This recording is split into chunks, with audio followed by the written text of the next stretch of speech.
नमो अरिहन्ताणम् नमो सिद्धाणं नमो आयरियाणं नमो वज्झायाणं नमो लोये सव्वसाहुणम्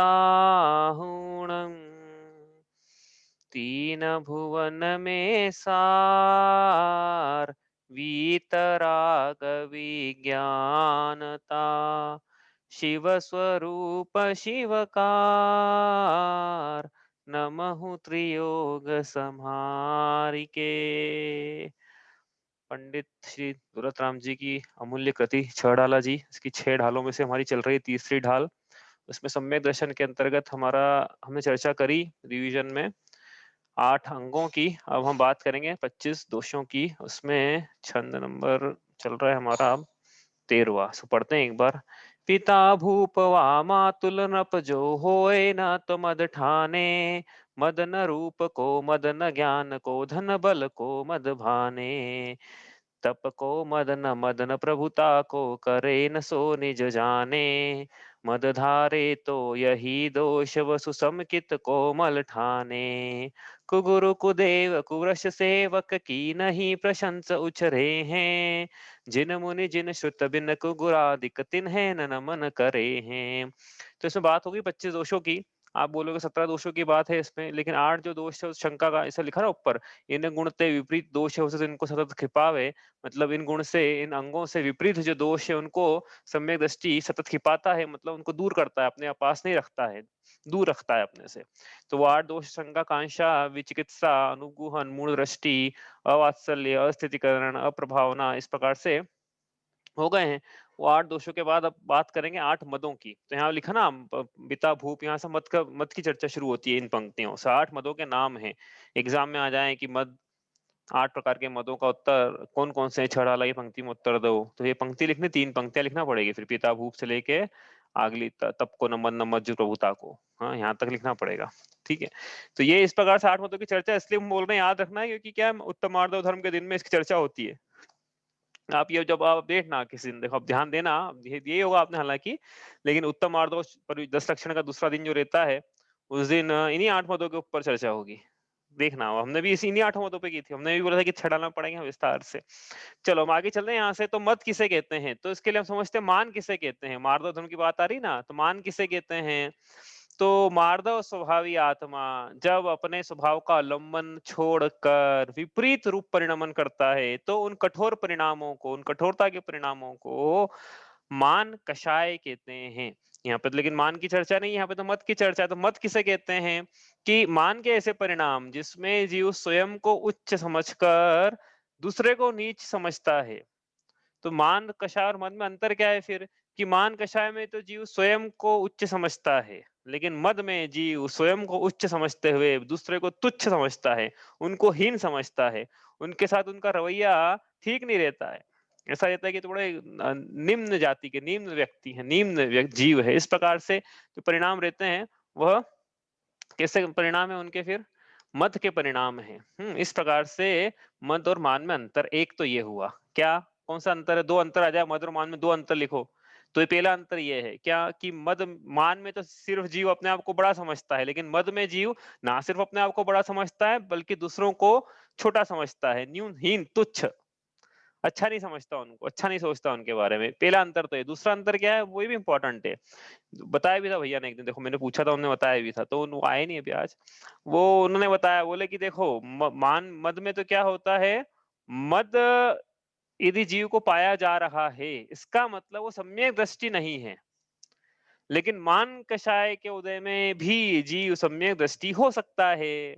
मतलब मद जो है वो सम्यक दर्शन का घात कर देता है, लेकिन मान कषाय सम्यक दर्शन का घात नहीं करती। अनंतानुबंधी को छोड़ देना है यहाँ पे, अनंतानुबंधी कषाय चौकड़ी के अलावा, मतलब अनंतानुबंधी मान के अलावा तीनों जो मान है, अप्रत्याख्यान प्रत्याख्यान संजुलन, ये 3 कषाय चौकड़ी वाली मान जो है ये सम्यक दर्शन का घात नहीं करती। चारित्र में जरूर दोष लगा रही, इतना मानेंगे हम, लेकिन अभी दर्शन की बात करेंगे तो मद दर्शन को का घात कर रहा है, सम्यक दर्शन का हो, दर्शन बोले समझ आया सम्यक दर्शन। मत जो है सम्यक दर्शन का घात कर रहा है, लेकिन मान जो है अनंतानुबंधी को छोड़ के बचे हुए 3 वो सम्यक दर्शन का घात नहीं करते हैं, चारित्र का जरूर घात करते हैं। ये 2 अंतर है मद में और मान में।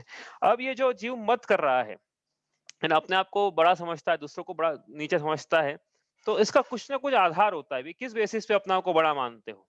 क्यों मानते हो अपने आप को बड़ा? क्यों दूसरों को तुच्छ मानते हो? तो उसके विभिन्न प्रकार के आधार हो सकते हैं। तो यहाँ पे 8 आधारों की चर्चा है। यहाँ लिखा पिता भूप व मातुल नृप। हाँ, हम क्या चर्चा कर रहे हैं भाई? किसी को ऐसा लग रहा हो तो ये अपन जो टेबल है ना अपन ने बनाई थी, इसकी चर्चा कर रहे हैं। किसकी चर्चा कर रहे हैं? 8 अंगों की बात हो गई थी।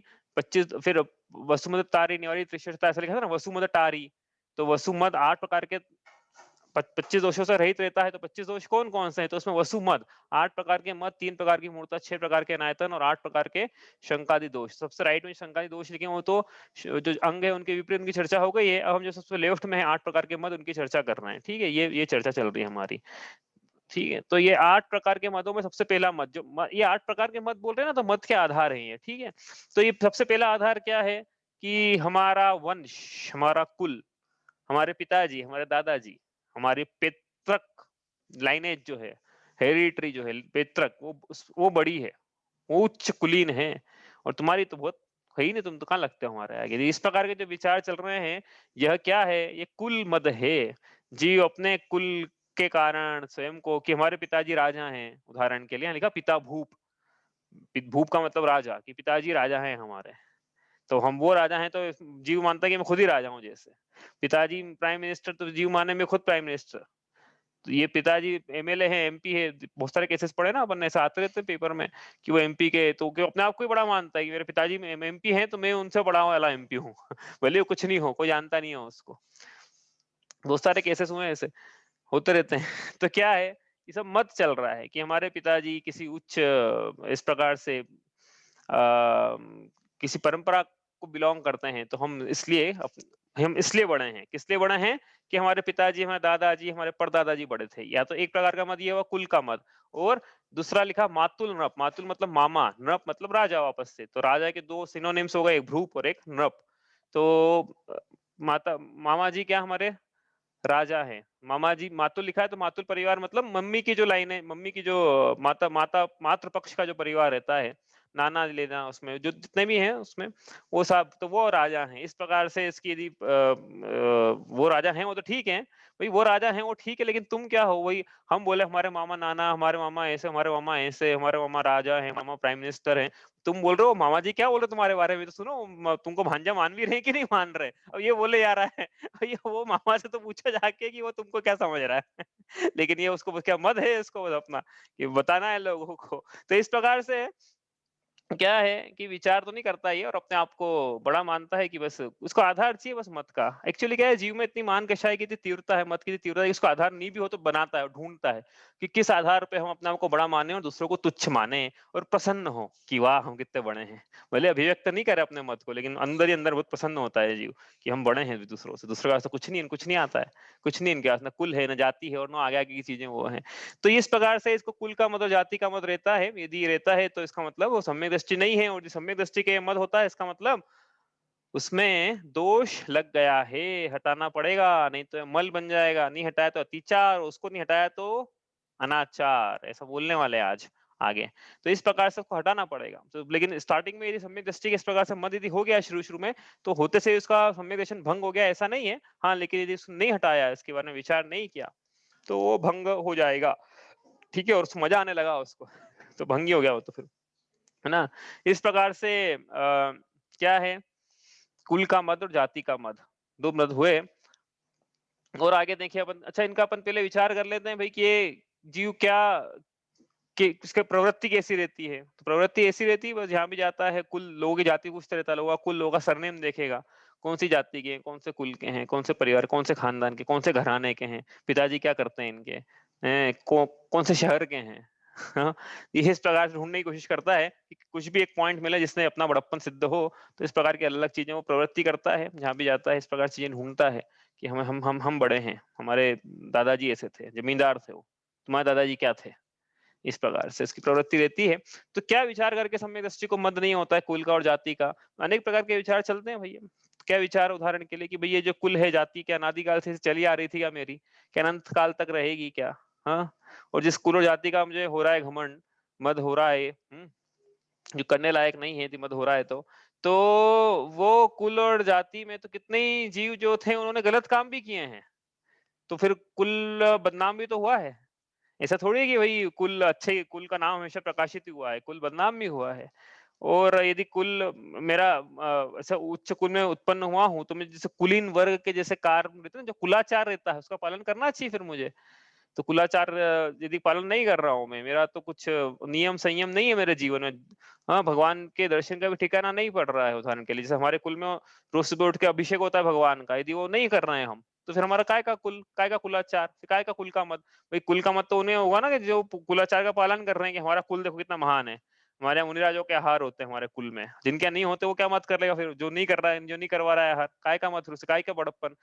और क्या है ये भी विचार रहता है समय दृष्टि जी को कि भाई मेरे पिताजी ऐसे हैं, गुणवान हैं। मैं क्या हूँ लेकिन? गुणवान तो वो हैं, मुझ में वो गुण आए तो अपने आप मैं भी वैसा बनने का प्रयास करूँ, लेकिन क्या है कि गुण तो कोई चाहता है नहीं, लेकिन सरनेम अच्छा चाहता है ये, वो गुण कुछ नहीं चाहता है। इस प्रकार से ये विचार रहता है सम्यक दृष्टि जीव को। आगे चलते हैं यहाँ से। तो यहाँ लिखा है कि इस प्रकार से पिता भूप होता है या मामा राजा है, तो भी सम्यक दृष्टि उनका मद नहीं करता है। आगे लिखा है 2 प्रकार के आधार हो गए, कुल और जाति। तीसरा लिखा है मद न रूप को। रूप का मतलब यहाँ लेना है शरीर, शरीर सौंदर्य का, हम कितने सुंदर हैं। बलवान का बल बल बल बल मत लेना, इसमें बल का अलग से लिखेंगे आगे। हाँ, वो उसमें दोनों प्रकार के बल लेंगे, शारीरिक भी और अन्य प्रकार से भी।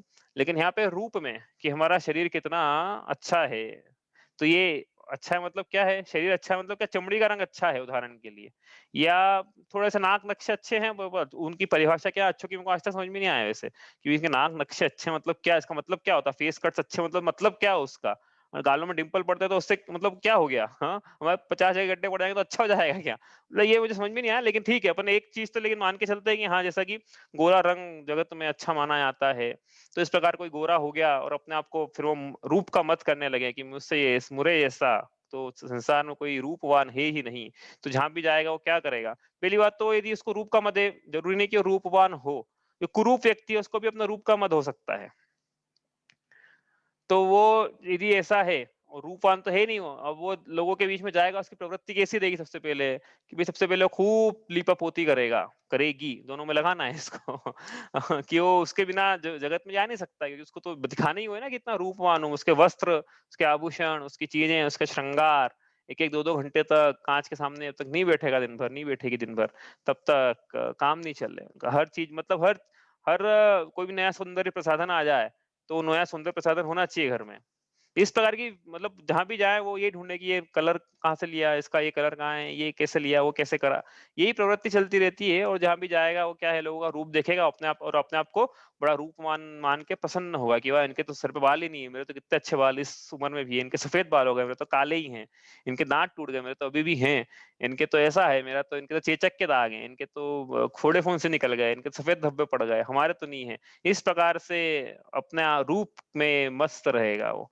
तो अपना रूप वास्तव में क्या है, क्या विचार करता है सम्यक दृष्टि जीव को, कि चेतन को है उपयोग रूप। सम्यक दृष्टि तो विचार करता है कि ये शरीर जिसके आश्रय से मत हो रहा है, वो शरीर जब मेरा नहीं है, तो वो रूप मेरा कैसे हो सकता है? सम्यक दृष्टि विचार करता है कि ये स्पर्श, रस, गंध, वर्ण जो मिला है, वर्ण नाम कर्म की प्रकृति का एक भेद है। जब नाम कर्म ही मेरा नहीं है, तो फिर इससे प्राप्त सामग्री मेरी कैसे हो सकती है? और ये जो शरीर है, ये आज इस शरीर में है, बारदाना है ये तो। आजकल दूसरे बार में बनाया जाऊँगा, तो भी पैकिंग का कितना इम्पोर्टेंस है? पैकिंग का इम्पोर्टेंस कितना रहता है? वो बस शुरू-शुरू में रहता है एक से समय के लिए, जैसे क्या है, कोई रूपवान स्त्री से शादी कर ले, देखने के लिए जाए और रूप की रूपवान होना चाहिए। तो वो रूप का अट्रैक्शन रहेगा शुरू-शुरू में, कितने महीने। इसलिए तो ये जो अभी बहुत सारे कारण हैं कि लव मैरिज ज़्यादा टूटती क्यों है, उसमें से एक कारण ये भी है। कि हाँ, कि रूप को देख के शादी की जाती है, फिर वो रूप का नशा उतर जाता है 6 महीने, 8 महीने, 10 महीने में। और क्या है, मतलब बड़े शान से लिखते हैं कि इनकी शादी 2 साल तक चली। मतलब 2 साल चली ऐसा लिखते हैं जैसे कि बहुत बढ़िया। आज ही कहीं मैंने पेपर में पढ़ा है, पता नहीं किसकी शादी मतलब 2 साल तक चली इनकी शादी, उसके बाद टूटी। तो ये क्या है कि ऐसे काम होते हैं क्योंकि रूप का नशा उतर जाता है।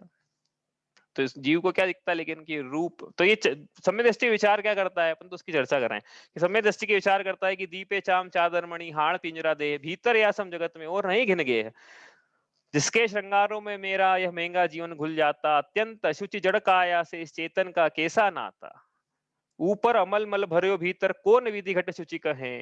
ये इसका विचार रहता है, ऐसे विचार कर रहते हैं उसके कि भाई ये तो शरीर जो है इसके समान केशर चंदन पुष्प सुगंधित वस्तु देखी सारी, देह परस्ते होय पावन निष दिन मल जारी, मलमूत्र मास का घड़ा रात दिन सड़ा, तुझे नित पड़ा उठा कर धरना। ये ऐसा ऐसा तो शरीर है, अब इसका कौन मलमूत्र के घड़े का कौन मत करे बताओ जगत में, वो करे तो वो उसको दूसरा पागल ही समझेंगे ना कि देखो मलमूत्र के घड़े का मत कर रहा है ये कौन करता है जगत में ऐसा, लेकिन ऐसा है, उसकी मान्यता है विपरीत है, तो उसने अपने आप को ऐसा माना हुआ है कि मैं रूपवान हूँ, ऊपर चमड़ी लपेट ली, इसको ऐसी चमड़ी की ऐसी हालत है कि जरा सी ऊपर से खुरचन निकल जाए तो सब असली रूप सामने आया था, लेकिन उसको नजरअंदाज कर देता है, ये ऊपर से अच्छा होना चाहिए, लोगों को अच्छा दिखना चाहिए।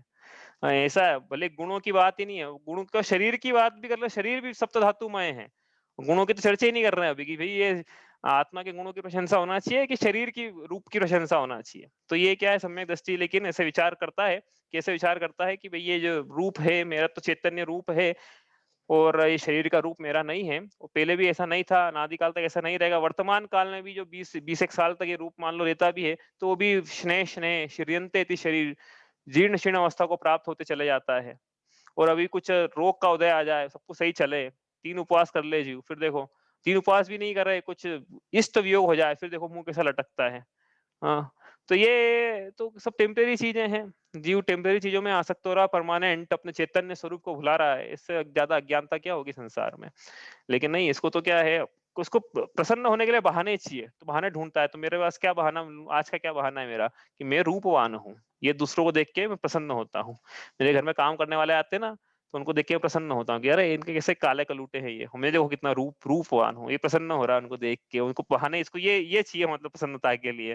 भगवान तो कह रहे हैं कि आत्म को हित है सुख सो सुख आकुलता बिन कही है, और इसने अपने आकुलता बढ़ा ली कि हाँ भैया अब रूप को बनाए रखना पड़ेगा, जिसको इसका मत है आधार है वो बनाए रखना पड़ेगा ना, तो इसलिए सौंदर्य प्रसाधनों का भरपूर इस्तेमाल किया जाएगा फिर, और क्या, वो रूप बिगाड़ेंगे, वो शरीर बिगाड़ेंगे, लेकिन ये इसको क्या है कि रूप का मत इतना ज्यादा है कि वो शरीर बिगड़ता हो तो बिगड़े अंदर से, लेकिन ऊपर से अच्छा होना चाहिए तो ऐसा इसकी प्रवृत्ति है, सम्यक दृष्टि ऐसा विचार है। हम आगे चलते हैं कि सम्यक दृष्टि मत को रूप का मद नहीं होता है, और आगे आगे क्या लिखा है, मद न ज्ञान को, सम्यक दृष्टि जीव ज्ञान का मद नहीं करता है, ज्ञान का मद नहीं करता है। इसका मतलब क्या है कि ज्ञान का मतलब क्या है, भले ही वो अज्ञानी ही क्यों ना हो, भले ही इसको 2 अक्षर भी क्यों ना, सुनिए ना कहा अधचल कतरी छलकत जाए, भले ही 2 अक्षर पढ़ लिए, लेकिन आपको पंडिताई करनी जगत में कि देखो हमने आज ये पढ़ा है, लोगों को बताएंगे हमने अब जैसे उदाहरण के लिए अभी इलेक्शन हुआ था यूएस में, तो एक जोक आया था कि भाई बिहार के इलेक्शन की बात करना is such a middle class, let us talk about US election तो कोई कोई काम धाम है नहीं, लेकिन अपने को लोगों को बताना है बस कि हाँ वो ऐसा हुआ यूएस में इलेक्शन में, ऐसा हुआ बिहार, उस समय बिहार में भी इलेक्शन थे, उसकी बात को it is so middle class, लोगों को बताना है कि हम कितने ज्ञानवान है भाई, हम कहाँ कहाँ मेरी दृष्टि है। तो ये इस प्रकार से करंट अफेयर को लेके मिलियन ट्रिलियन जीलियन में बातें करना, ऐसी बातें करना जो कि जिसमें आपको पता है एक्चुअली बातें देखो, एक किताब है इसकी लिखी हुई है, नाम भूल गया ऑथर का, उन्होंने लिखा है ऐसा कि भाई यदि आपको वाकई में सोशलाइज स्किल बढ़ानी है, अपनी नेटवर्किंग स्किल बढ़ानी है, तो उन मुद्दों पे चर्चा करना चाहिए जो सामने वाले को आते हैं, जिसमें सामने वाले की रुचि है, आप आइडेंटिफाई करो कि वो सामने वाले की रुचि किसमें है, आप उस उन मुद्दों पे बात करोगे तो आप उससे ज्यादा अच्छे से कनेक्ट कर पाओगे, ज्यादा अच्छा उसको दोस्त बना पाओगे, ज्यादा अच्छा उससे सोशलाइज नेटवर्किंग कर पाओगे। हाँ, ये स्किल थी लेकिन इसने वो स्किल को तो भुला दिया, और क्या कर रहा है, क्या करा है इसने कि उन मुद्दों पे चर्चा करी जहाँ पे सामने वाले को इन्फीरियोरिटी कॉम्प्लेक्स फील हो कि हाँ भाई ये इनको कितना आता है, पंडित हैं तो कितना जगत में कितना हर चीज का नॉलेज है, इनको कुछ भी पूछ लो इनसे, तो नॉलेज तो फेक किया जा सकता है, if you can't make it then just fake it, ये भी एक प्रोवर्ब है यदि नहीं बना सकते हो दिखाओ कि हमको आता है, you can't make it then just fake it. तो इसने ज्ञान का मद इस प्रकार से कर लिया, और उसकी प्रवृत्ति कैसी है फिर उन बातों की चर्चा करने की, या अपनी पंडिताई करने की, या अपनी डिग्री दिखाने की, अपनी एजुकेशन दिखाने की, या धर्म के क्षेत्र में भी जितना पढ़ा हुआ है सिर्फ इसलिए दिखाने की कि हम बड़े हैं आपको कुछ नहीं आता है, जानबूझकर उन बातों पे चर्चा करने की कि जो कि पता रहता है कि ये सामने वाले को कुछ नहीं आता है इसमें। ऐसे आर्ग्यूमेंट करने की, ऐसे लॉजिक, ऐसे सिलोजिज्म, ऐसे रीजनिंग, ऐसा मैथमेटिक्स, फिजिक्स, जो भी इसमें इसकी स्किल है, महारत है ना? या ऐसा मानता है इसकी महारत है, वो लोगों के सामने प्रदर्शित करता है और अपने आप का अपना बड़प्पन महसूस करता है, लोगों से प्रशंसा का सुनना चाहता है कि अरे हाँ, आप वाक़ई में सही बोल रहे हो, कितना आता है आपको? नहीं भी पूछे तो पंडिताई करना चाहता है कि हाँ, आपने सही बताया। तो इस प्रकार से इसकी प्रवृत्ति रहती है। सम्यक दृष्टि जीव क्या विचार करता है लेकिन कि भई ये जो ज्ञान मिला है, ये जो ज्ञान मिला है, ये क्षयोक्षमी ज्ञान है, मेरा वास्तविक स्वरूप तो क्या है? क्षयिक ज्ञान स्वरूपो हम, केवल ज्ञान स्वरूपो हम। ऐसा मैं हूँ, अरिहंत का जैसा ज्ञान है, सिद्धों का जैसा ज्ञान है, सर्वज्ञ का जैसा ज्ञान है, वैसा स्वभाव से मैं हूँ। लेकिन ऐसा होने पर भी वर्तमान पर्याय में क्षयोक्षमिक ज्ञान होने से, वो पर्याय प्रकट नहीं होने से, मुझे जो भी ज्ञान है वो बड़ा अल्प है, बहुत कम है। तो ऐसा कम ज्ञान का कौन मत करेगा? जैसे उदाहरण दिया था ना कि एक राजा है, उसको जो 56 भोग पहले भोगता था, बंदी बना लें, उसको रोज एक रसगुल्ला खाने को मिले सिर्फ मात्र, और रसगुल्ले का वो कह रहे वाह, आज तो कितना मजा आ गया मेरे को, कितना अच्छा रसगुल्ला मिला। तो भई अपना वास्तविक स्वरूप तो देखो कि ये राजा है, 56 भोग मिले ऐसा तो इसका स्वरूप था, और मिल रहा है रसगुल्ले में, उसमें आनंद बना रहा है। तो सम्यक विचार करता है कि थोड़ा क्षयोक्षमिक ज्ञान है, यदि ये हमेशा एक जैसा रहेगा नहीं। निगोदिया अवस्था में था तो अक्षर के अनंत विभाग मात्र जितना ज्ञान था, और फ्यूचर में यदि इस ज्ञान का सदुपयोग नहीं किया तो वापस से क्या होगा? वापस से यो परिवर्तन पूरे करे तहते चाहे थावर तन धरे, यो परिवर्तन पूरे करे वापस स्थावर पर्याय में जन्म होगा, निगोदों में जाएगा, इतर निगोद में, तो वापस उतना ही ज्ञान हो जाएगा। तो ये ज्ञान तो क्या है? घटता बढ़ता रहता है। तो अभी यदि इस अवस्था में सम्यक दृष्टि के विचार है कि यदि इस अवस्था में थोड़ा सा ज्यादा उघाड़ है भी, यदि मान लो ज्ञान का ज़्यादा आता है, भई हमें एक बार में चीज़ें समझ में आ जाती है, एक बार में याद कर लेते हैं हम कोई भी चीज़, हमारी मेमोरी अच्छी है, स्मरण शक्ति अच्छी है, हमको हमारी रीज़निंग अच्छी है, तो उस ज्ञान का सदुपयोग करके क्या करे ये जीव? सम्यक दर्शन की प्राप्ति करना चाहिए, सम्यक दर्शन की प्राप्ति होगी उसके बाद क्या करना चाहिए? तो चौथी ढाल की पहली पंक्ति में बोलेंगे, सम्यक साथे ज्ञान होए पे भिन्न राधो लक्षण श्रद्धा जानी दुह में भेद भेद अबाध हो। उसके बाद सम्यक श्रद्धा धारी पुनि सेवु सम्यक ज्ञान, ये लाइन है पहली ढाल की, चौथे ढाल की पहली पंक्ति। सम्यक श्रद्धा जानी जानी पुनि सेवहु सम्यक ज्ञान, कि सम्यक दर्शन प्राप्त कर लिया तो उसका सम्यक ज्ञान का सेवन करे सम्यक दर्शन को बनाए रखे, सम्यक ज्ञान का सेवन करना चाहिए। यदि वास्तव में क्षयोक्षमिक ज्ञान अच्छा पाया जा रहा है, जी की उघाड़ अच्छा है, तो क्या करे? सम्यक ज्ञान अपना जो चित्त है वो जिनवाणी के पठन पाठन में, शास्त्र स्वाध्याय में, जिनवाणी के प्रचार में, पर के कल्याण में और स्व के कल्याण में, आप आत्म कल्याण में लगाना चाहिए। तो उसका हाँ, ज्ञान पाना सफल है, वरना कोई ज्ञान सफल है ही नहीं, वो सब असफल ही असफल है, कुछ काम का नहीं वो ज्ञान। भाई ऐसा है, आचार्य विशुद्ध सागर जी ने एक बार उदाहरण दिया था कि हाथ में दीपक है और मनुष्य गड्ढे में पड़ा है, तो बताओ उस दीपक का क्या मोल? वो दीपक के प्रकाश में जीव को देखना था कहाँ पे गड्ढा है, कहाँ पे नहीं है, और वो दीपक लेके तो चल रहा है, प्रज्वलित दीपक, लेकिन फिर गड्ढे में गिर भी गया, तो दीपक का क्या मोल? दीपक किस काम का? वैसे ही ये द्रव्य, ये जो उसको छायोक्षमिक ज्ञान पाया जा रहा है, छायोक्षमिक ज्ञान का ये दीपक लेके यदि गड्ढे में पड़ा हुआ है, तो एक छायोक्षमिक ज्ञान का क्या मतलब? वैसे ही आगे और बढ़ाना है इसको कि द्रव्य शुद्ध ज्ञान का दीपक लेके, द्रव्य शुद्ध मतलब आगम का, जिनवाणी का, ये जिनवाणी के आगम रूपी ज्ञान का दीपक लेके यह जीव यदि फिर भी संसार में पड़ा हुआ है, संसार के दलदल में, विषयों में आसक्त है, इससे छोटे छोटे से नियम व्रत संयम भी अंगीकार नहीं कर पा रहा है, इसके देव दर्शन नहीं हो पा रहा है, शास्त्र स्वाध्याय नहीं कर पा रहा है, तो ऐसे द्रव्य शुद्ध ज्ञान रूपी दीपक का भी क्या प्रयोजन? मतलब जो लिखा है उसको करे, फिर उसका सेवन करे, जैसा लिखा है वैसा उसको आचरण भी वैसा करे। तो ये द्रव्य शुद्ध ज्ञान के दीपक का कोई महात्म्य है ना, समझ में आया इसको? नहीं तो फिर समझ में कहाँ आया कि क्या लिखा था? पढ़ तो रहा है लेकिन समझ कहाँ रहा है, शब्द पढ़ रहा है बस। तो इसलिए क्या है, सम्यक दृष्टि जी विचार करता है कि ये जो ज्ञान है इसका सदुपयोग तभी है जब मैं आत्म कल्याण करूं, और ज्ञान के यदि मत कर लूंगा तो इस ज्ञान रूपी ज्ञान से तो बाकी अन्य मद जो हैं वो धोए जाते हैं, वो मल धोए जाते हैं। अब ज्ञान रूप ज्ञान का ही मत कर लेगा तो बाकी चीजों के बाकी ये दोष हटाएगा कैसे फिर? हम्म। और इसकी प्रवृत्ति क्या रहती है? इसकी प्रवृत्ति ज्ञान का मत जिसका रहता है उसमें एक और विशेषता है कि अपन ने बोला ना, ये मद मद मतलब कठोर परिणाम।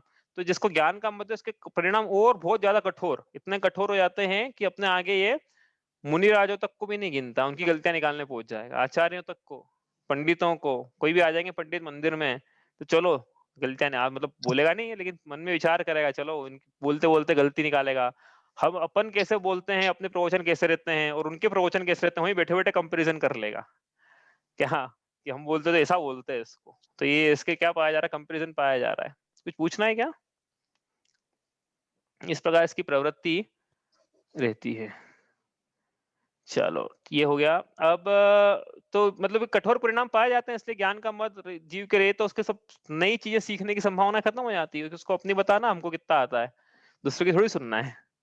दूसरों की सुनना चाहिए तो सीखने को मिलेगा ना, दूसरों की नहीं सुनेगा जीव, तो क्या फिर उसको पता कैसे पड़ेगा कि नया क्या हो रहा है? उसको उसको लगता है उसको लगेगा कि मेरा जो ज्ञान है वो परिपक्व है, लेकिन ऐसा किसी अरिहंत के अलावा किसी का ज्ञान परिपक्व नहीं है। क्षयिक ज्ञान ही परिपक्व है। हाँ।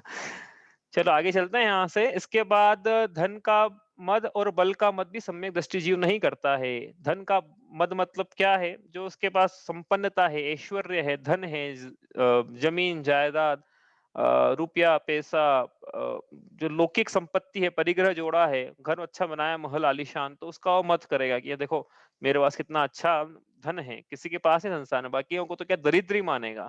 और भले उसके पास धन हो या नहीं हो, भले ही तिजोरी में कितना धन रखा है तो वही जानता है, भले कुछ नहीं रखा हो, लेकिन फिर भी बतलाएगा तो ऐसा और मानेगा ऐसा और बतलाएगा ऐसा। कैसा कि मैं बहुत बड़ा धनवान हूँ, मुझसे बड़ा धन्ना सेठ कोई नहीं है। फिर जहाँ भी जाएगा क्या है, बिल्कुल उसकी नाक हमेशा ऊँची रहेगी, उसकी चाल बदली हुई रहेगी, कपड़े उसके बदले हुए रहेंगे, उसके बर्ताव जो है धन के मद में, हाँ धनी का नहीं बोल रहा हूँ, धन के मद में जो है उसका उसकी उसका बर्ताव हमेशा बदला हुआ रहेगा। वो अपने आगे अन्य किसी को कुछ मानेगा ही नहीं। उसका वाणी जो है, वाणी पे भी असंयम रहेगा उसके, कुछ भी किसी को भी बोल देगा। इस प्रकार के उसके व्यवहार प्रवृत्ति रहती है जगत में कि जिसको धन का मत पाया जाता है। और जहाँ भी जाएगा फिर क्या देखेगा कि मुझसे छोटी गाड़ी, मुझसे बड़ी गाड़ी, मेरा मेरे इतना घर, मेरे जैसे बड़ा घर, मेरे जैसे आभूषण में से तुच्छ आभूषण में से ज्यादा आभूषण, मेरे ऐसे कपड़े, ये उसको यही भाई जिसको जिसका आधार का मत है वो क्या संसार में वही ढूंढता है कि मेरे से अच्छा तो किसी का नहीं है ना, और नहीं है तो बड़ा खुश होता है कि वहां देखो मेरा धन मेरे ऐसा तो किसी का नहीं है, मैंने ऐसा नेकलेस पहना है पूरी शादी में किसने नहीं पहना है।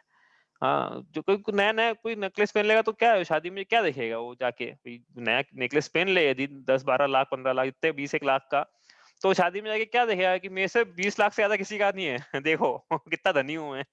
ये उसकी प्रवृत्ति रहती है। धन का मत नहीं भी हो तो भी प्रवृत्ति तो ऐसी रहती है, लेकिन कि हाँ कि पहन लेगा ना ज्यादा अच्छा तो वही वही देखेगा बस कि किसका है, उसका इधर इसका इसका इधर किसका भी नहीं, देखो मेरा कितना अच्छा है, किसी का नहीं है ऐसा।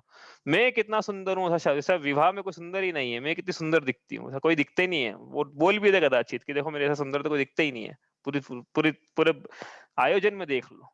तो ये इसकी इसकी प्रवृत्ति है भाई, भले ही नहीं भी हो, भले ही वो नहीं भी हो धन उसके पास में, लेकिन दिखाने के लिए चाहिए। क्यों? क्योंकि लोग उसको ऐसा लगता है कि लोग जो है धन वालों को ज्यादा विनय देते हैं, लेकिन गलत मान्यता है।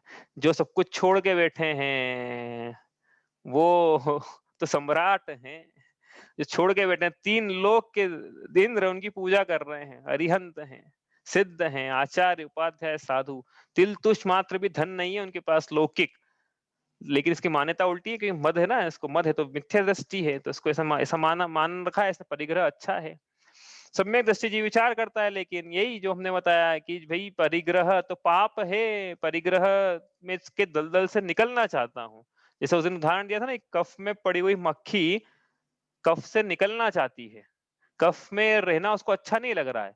ऐसी कौन सी मक्खी होगी जो कफ में फंसी हुई और मत करे कि देखो कितने अच्छे कफ में पड़ी हुई हूं मैं। वैसे ही कौन ऐसा पुरुष है, संसारी है, सम्यक दृष्टि जीव, जो कि संसार के परिग्रह में पड़ा हुआ तो है, गृहस्थी के परिग्रह में, उस परिग्रह का मत करे कि वाह कितना अच्छा परिग्रह रूपी दलदल में फंसा हुआ हूं मैं। ऐसा कौन है? वो तो छोड़ना चाहता है, वो तो कम करना चाहता है। वो तो कब अपूर्व अवसर ऐसा किस दिन आएगा, कब होऊंगा बाह्यांतर निर्ग्रंथ में, कोई भी ग्रंथि नहीं रहे मेरे पास, कोई भी परिग्रह नहीं रहे मेरे पास, ऐसा अपूर्व अवसर मेरे जीवन में कब आए, ऐसा विचार है सम्यक दृष्टि जीव के, इसलिए धन का मत नहीं करता है। और उसके विचार है कि भाई यदि पाप का निरोध हो गया है तो फिर इस धन का क्या प्रयोजन, यदि पाप का निरोध नहीं हुआ है तो भी इस धन का क्या प्रयोजन। यदि पाप निरोधो स्तन्य संपदा किम प्रयोजनम, अथ पापास्त्रवो स्तन्य संपदा किम प्रयोजनम। यदि मेरे पाप का निरोध हो गया है तो संपदा का क्या प्रयोजन। क्यों? क्योंकि भाई दुख के कारण तो मिथ्यात्व अविरति प्रमाद कषाय योग, यदि इनका निरोध उत्तरोत्तर हो रहा है तो मैं सुख की उत्तरोत्तर प्राप्ति वैसे ही कर रहा हूँ, तो धन से थोड़ी सुख की प्राप्ति हो रही है। वो तो दुख के कारणों का अभाव होने पर, वो दुख के कारण मिथ्यावृत्ति प्रमाद कषाय योग, इसलिए उनका अभाव होने पर सुख की प्राप्ति वैसे ही हो रही है, धन का क्या प्रयोजन। और यदि मिथ्यावृत्ति प्रमाद कषाय योग, ये जो दुख के वास्तविक कारण है, इनका अभाव यदि नहीं हो रहा है तो मैं धन का प्राप्त भी कर लूंगा, तो भी इस धन का क्या प्रयोजन। क्यों? क्योंकि दुख के वास्तविक कारण तो मिथ्यावृत्ति प्रमाद कषाय योग है, वो बने हुए हैं, धन आ भी जाएगा तो भी वो दुख रूपी है। इसलिए उसके विचार है, और ये धन में लगाए बात सब में लगा ना, जितने भी 8 मद है। कौन सी वाली बात? कि यदि मेरे पाप का निरोध हो गया है तो रूप का क्या प्रयोजन, नहीं हुआ है तो रूप का क्या प्रयोजन। हाँ, सब बातों में बात लगा ना, लेकिन धन में विशेष रूप से लगाई रत्नाकर शावकाचार्य जी में। धन ये जो बोलो ना सुक्ति हमने, रत्नाकर शावकाचार्य जी से श्लोक है ये, कि यदि हो गया है तो क्या प्रयोजन, नहीं हुआ है तो क्या प्रयोजन। हाँ, तो ये इसको ऐसा विचार रहता है कि स्वयं धन से निकलना चाहता हो। धन की वास्तविक बात करें तो उसका वास्तविक धन क्या है? वास्तविक धन तो आत्मा का अनंत चतुष्टय के धनी है भगवान, अनंत चतुष्टय के धनी। वास्तविक धन तो आत्मा का स्वरूप है। वास्तविक धन तो आत्मा का अनंत दर्शन ज्ञान सुख वीर्य है, रत्नत्रय है, रत्न। वो वास्तविक रत्न, उसकी संभाल करे ये जीव। बाकी तो क्या है, कल नहीं था, आज थोड़ा बहुत है, सदा साथ जाएगा नहीं, क्योंकि कफन में जेब होती नहीं। मुट्ठी बांध के आने वाले कैसे जाएगा, मुट्ठी बांध के आने वाले हाथ पसारे जाएगा। धन दौलत जागीर से तूने क्या पाया क्या पाएगा। सिकंदर आपने सुना ही होगा सब, सिकंदर जब मर गया, मरने वाला था, मरणासन, समझ में आ गया कि कोई बचाने वाला नहीं है मेरे को, तो उसने वो क्या बोला कि भाई ये निकले जो शव यात्रा, तब मेरे दोनों हाथ बाहर निकाल देना है ऐसे, और हाथ खुले हुए होना चाहिए।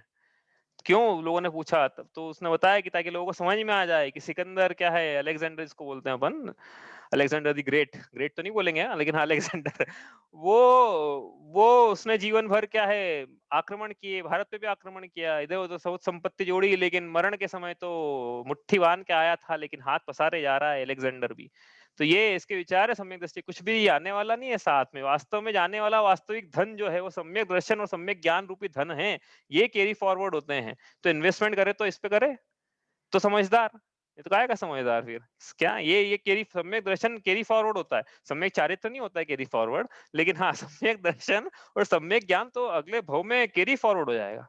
इस भव में जीव यदि सम्यक दर्शन के साथ मरण को प्राप्त करेगा तो अगले भव में वो नियम से सम्यक दर्शन रूपी रत्न के साथ ही उत्पन्न होगा। ये बात पक्की है। हाँ, भले ही उसको बाद में छूट जाए उस भाव में, वो अलग बात है, लेकिन हाँ इतना तो है ना कि कैरी फॉरवर्ड तो हुआ था, अब आप संभाल लो उसको। हम नहीं संभाल पाओगे तो लूट के ले जाएगा फिर विषय चोर अपने ज्ञान धन को, वो अलग बात है। लेकिन तो इसका क्या मतलब है कि वास्तविक धन तो ये है जिसकी हमको संभाल करनी, ये साथ में रहेगा, यही काम का है। बाकी धन तो काम का नहीं है। धर्म रूपी धन यही सब कुछ दिलाने में सक्षम है। ये जो लौकिक धन है इससे कुछ भी हासिल नहीं होता है, कुछ भी मतलब कुछ भी हासिल नहीं होगा। हाँ, ये बात ख्याल में होना चाहिए। भले ही अब नहीं छूट रहा है यदि धन, तो क्या है कि कम से कम मत तो ना करे जीव कि हाँ ये धन अच्छा है। ये धन का जिसको मद है उसको समझ, वो अपना परिचय दे रहा है कि देखो मैं मिथ्या दृष्टि हूँ। हाँ, जिसको धन का मद है परिचय ही दे रहा है ना अपना कि मैं मिथ्या दृष्टि हूँ भाई। क्यों? क्योंकि मिथ्या की सम्यक दृष्टि को धन का मद नहीं होता है। तो मिथ्या दृष्टि मतलब क्या, उसके संसार भर का ठिकाना, उसको भी सत्य की पहचान नहीं, उस सच्चे देवशास्त्र गुरु की पहचान नहीं, ठिकाने नहीं है उसको, अपनी आत्मा के ठिकाने नहीं, अपने सच्चे स्वरूप का इसको ठिकाना नहीं, वो क्या सत्य का उपदेश देगा हमको। हाँ, इसलिए उससे प्रभावित होने की जरूरत नहीं है, संसार में कुछ नहीं पता है उसको। आगे चले अपन, तो अपना वो विषय नहीं है कि उससे प्रभावित होने की जरूरत है कि नहीं। बाकी हाँ, ऐसे उसकी प्रवृत्ति है, वो सम्यक दृष्टि के विचार है। आगे चले यहाँ से। आज मेरे ख्याल से थैंक्स गिविंग डे, इसलिए ये टाइम आउट नहीं होगा, अच्छा है हमको। आगे चलते हैं। बल, तो बल का मद, बल का मद क्या है, सम्यक दृष्टि जीव के बल का मद नहीं होता है। तो बल का मद है क्या कि शारीरिक बल, हमारी भुजाओं में कितनी ताकत है, और नी भी है यदि, तो क्या है, दो चार बाउंसर रख ले और गुंडे पाल ले और बोले कि देखो हमारे पास कितना बल है, हम सब डरते हैं, गुंडे हैं मतलब हम, नी भी हैं, यदि गृहस्थ हैं सामान्य तो भी उसके बल का मत है। शारीरिक भुजाओं में बहुत ताकत है, किसी को उठा के फेंक दें, हाइट हेल्थ पर्सनालिटी सब उसकी डील डोल बढ़िया है, तो जहां भी जाएगा क्या करेगा, बस यही करेगा, एक काम, लड़ने पे उतारू रहेगा। बस लड़ने का मौका चाहिए, किसको डांटना है, किसको डपटना है, किसको धौंस दिखानी है, आप तो बोलो बस क्या करना है, आप तो हमको बोलो, हम सब कर देंगे आपका, इस प्रकार से उसकी प्रवृत्ति रहती है। सम्यक दृष्टि जीव क्या विचार करता है कि जो शारीरिक बल है, जैसे रूप में विचार किया था कि ये नामकरण की प्रकृति के उदय से शरीर मिला है, शरीर भी मेरा नहीं है, ना कार्बन शरीर भी मेरा नहीं है और उदारिक शरीर भी मेरा नहीं है। तो ये तो जो शारीरिक शरीर का बल है ये मेरा नहीं है, लेकिन वास्तविक मेरा वीर्य क्या है? अनंत वीर्य। जो मेरा वास्तविक वीर्य तो वो अनंत वीर्य स्वरूप हो हम, ऐसा मेरा वास्तविक वीर्य है। तो वो अनंत वीर्य के मुकाबले मुझे थोड़ा-सा वीर्य यदि प्राप्त हो भी गया अभी, तो ये मत करने लायक नहीं है। हाँ, लेकिन यदि वीर्य का क्षयोक्षम अच्छा है, बल का उघाड़ अच्छा है, आत्मा के बल का, हाँ, शरीर के बल का नहीं, वास्तविक बल का उघाड़ यदि अच्छा है मेरा, तो मुझे फिर मुनि दीक्षा लेना चाहिए ना। पुरुषार्थहीनता क्यों फिर? बल का अभाव था इसलिए है ना, वीर्य का अभाव है इसलिए है।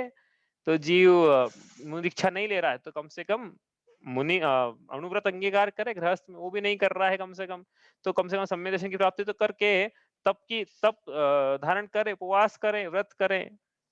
घर में रह के जो उपवास आदि होते हैं, क्योंकि बल अच्छा है ना, शरीर का बल भी अच्छा है मान लो, तो इसका सदुपयोग तो क्या है?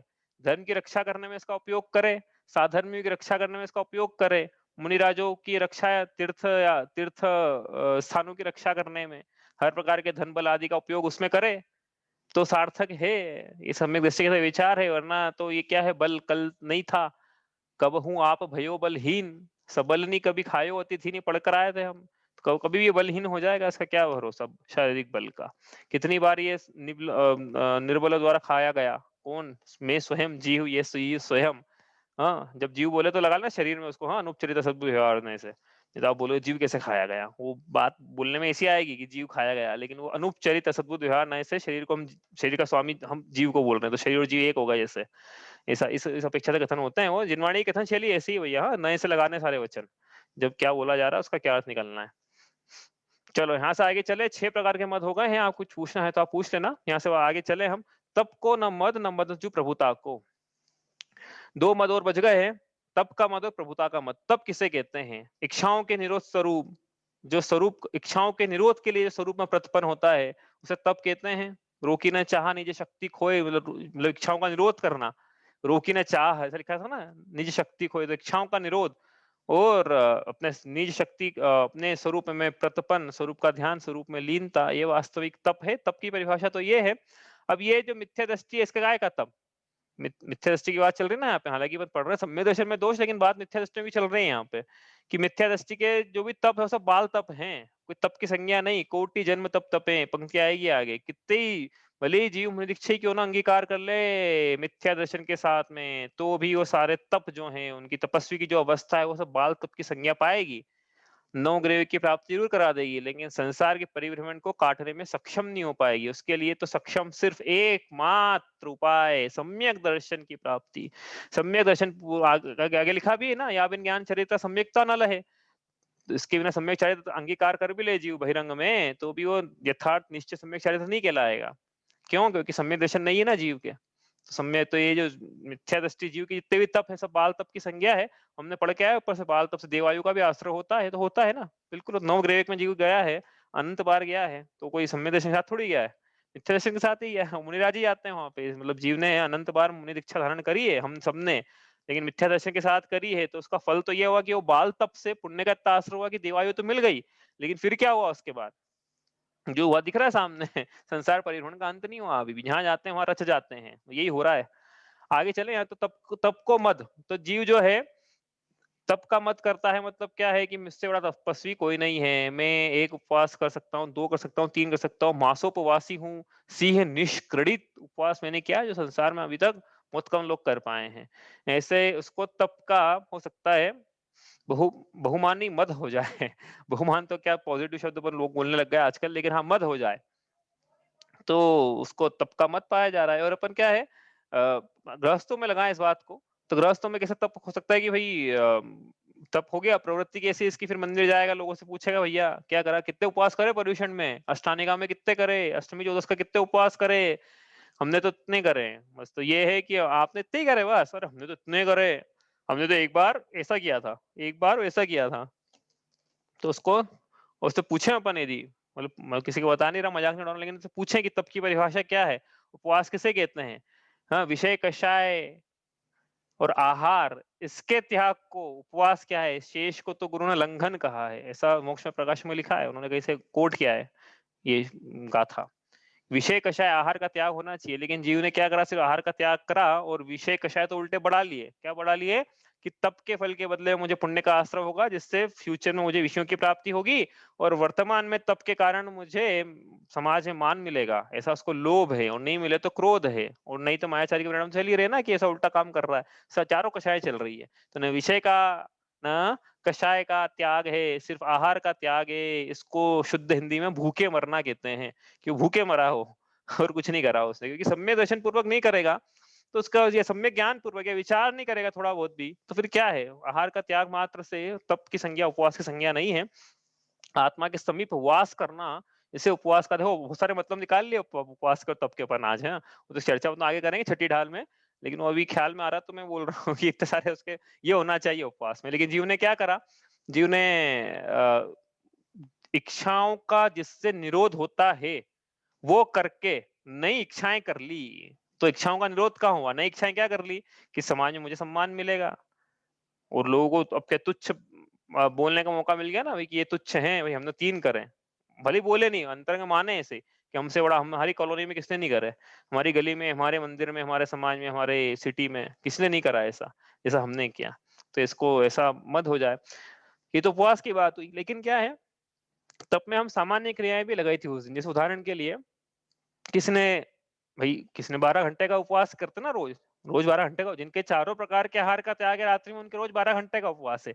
मतलब रात्रि भोजन त्याग करके अन्य लोगों को तुच्छ समझना कि अरे इनके तो रात्रि भोजन के त्याग नहीं हुआ अभी, ये तो बड़े नरक के पात्र बनेंगे, बड़े ही कुलीन नहीं है ये, इस प्रकार से उनको तुच्छ समझ के अपने आप को, हाँ उन्होंने नहीं किया ये गलत किया, उनको समझाना चाहिए। लेकिन ये क्या है कि ये भाई वो कर लेंगे तो फिर हम, मतलब इस जीव की देखो अपने आप टटोलना अपने मन को, कि क्या है कि भावना क्या है कि ये करे कि नहीं करे। यदि ये कल को कर लेंगे तो फिर वो जो मत का आधार है वो छूट जाएगा हमारे हाथ से, क्योंकि हम इनसे इसीलिए बड़े ना कि हमने रात्रि भोजन का त्याग किया, इनने नहीं किया है। अब ये भी कल को कर लेंगे तो हम किस बात पे अपना मद सिद्ध कर पाएंगे। इसलिए जीव के अंतरंग परिणाम क्या चलेंगे कि कभी नहीं करेंगे, और हम इनको रोज ऐसे ही तुच्छ समझें। ऐसे परिणाम चलते हैं उसके, किसके, जिसके मद होता है, और जिसके वास्तव में ऐसा परिणाम है, प्रभाव ना कि हाँ भाई ये कर ले तो अच्छा है, जितनी जल्दी कर ले तो अच्छा है, तो वो अलग बात है फिर।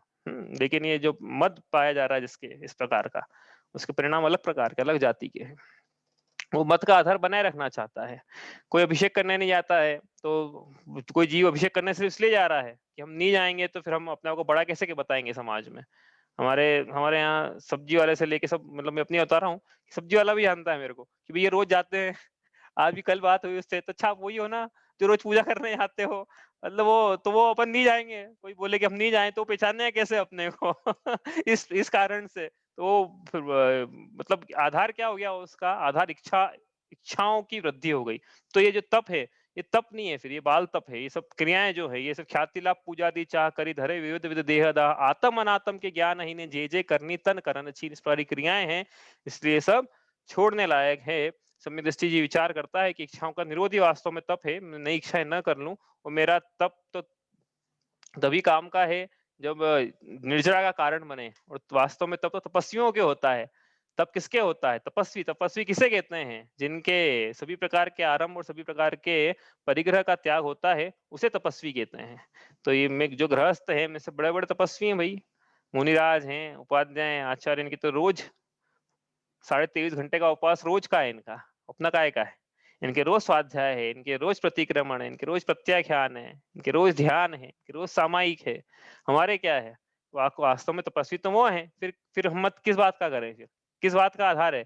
और बाकी यदि वास्तव में हमें ऐसे अनुकूलता मिली है तप करने की, तो हम भी उन्हीं उसी मार्ग पर आगे चलें, इच्छाओं का निरोध करते हुए। ऐसे विचार करके तपस जो सम्यक दृष्टि है, वो मद नहीं, तप का मद नहीं करता है। और प्रभुता मतलब क्या है, लोक में कोई उच्च पद की प्राप्ति हो जाए तो उसका इसको मद हो जाए, कि जैसे कोई वकील बन जाए, कोई जज बन जाए, कोई बड़े पद पर आसीन हो जाए, लौकिक सरकारी कर्मचारियों में भी कोई बड़े पद पर आसीन हो जाए, तो उसको उसका मद रहता है। फिर जहां भी जाएगा अपनी वाली चलाएगा कि देखो हमारे ऑफिस में तो ऐसा होता है, हम तो बैठे रहते हैं और हमारा सारा काम हो जाता है, हमारे घर में भी हमारे सरकार ने हमको ड्राइवर दिया हुआ है, ये दिया हुआ है, वो दिया हुआ है। इस प्रकार की क्या है, उसको प्रभुता का मत पाया जा सकता है। जहां भी जाएगा फिर वो एक्सपेक्ट करेगा लोगों से भी कि लोग भी उसका काम ऐसे ही करें जैसा कि उसके अधीनस्थ कर्मचारी करते हैं, उसकी सुने सब, क्योंकि वो सबसे बड़ा है अब, लोक में जज है उदाहरण के लिए, तो हर जगह जजमेंट देगा अपना। वकील है, तो हर जगह आर्गुमेंट करेगा। टेक्सटाइल्स वाला है, तो हर जगह क्या करेगा कपड़े देखेगा। इस प्रकार से उसको अपने जो पोजीशन है, जो भी वो कार्य कर रहा है, उसको लेके उसको कि मेरे जैसा तो ये स्किल किसी को नहीं आती है। इस प्रकार का उसको मत पाया जाता है। सम्यक दृष्टि क्या विचार करता है कि वास्तव में प्रभुता क्या है? पर्याय में भगवत्ता प्रकट होना ये प्रभुता है, और द्रव्य से तो सभी प्रभु है ना। मैं भी प्रभु उतना ही हूँ जितना कि जो नहीं है वकील वो प्रभु है। दोनों ही एक शरीर के प्रभु हैं, दोनों ही सिद्ध समान हैं। तो फिर उच्च और नीच का जैसे सिद्धों में अगुरु लघुत्व नाम का गुण होता है, वैसे हम में भी वो है द्रव्य दृष्टि से अगुरु लघुत्व। न छोटा है कोई, न कोई बड़ा है, सब समान है, सब सिद्ध समान है। तो फिर ऊंच नीच का भेदभाव कैसे? वो वास्तव में प्रभुता तो तब है जब पर्याय में भगवत्ता प्रकट हो, उसके बिना तो कोई प्रभु नहीं है। और जिनके प्रभुता प्रकट हो गई है उनके मद नहीं है। और जिनके प्रभुता प्रकट होना है उनके भी मद नहीं है। तो मैंने यदि मद किया तो मेरे पर्याय में प्रभुता प्रकट नहीं होगी, क्योंकि दर्शन में दोष लग गया है, तो चारित्र की तो बात ही क्या फिर। इस प्रकार से वो विचार करके इसके प्रभुता का मद नहीं होता है।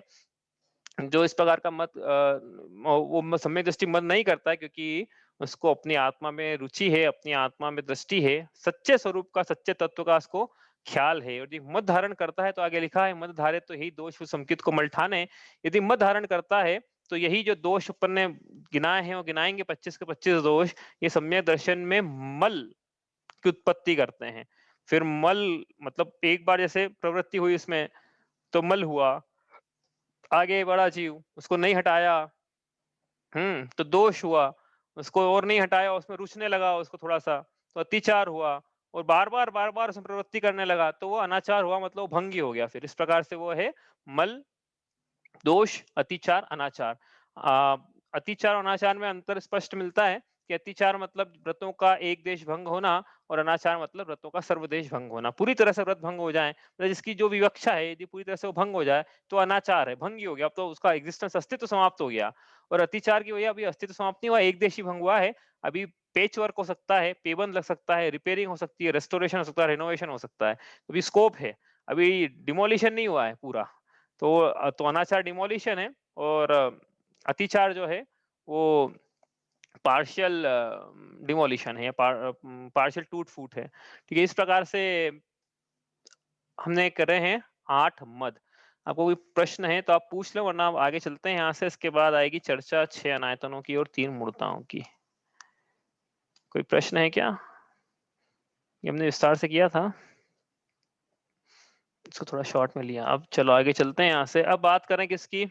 अच्छा, इसमें अतिचारों की। हाँ, अतिचार में हमने एक बात देखी थी कि सम्यक दर्शन के सूत्र जी में 5 अतिचार लिखे हुए हैं, कि व्रतों का जैसे 25 दोष है ना, तो 25 दोषों को कॉम्प्रेस करके 5 में कन्वर्ट किया।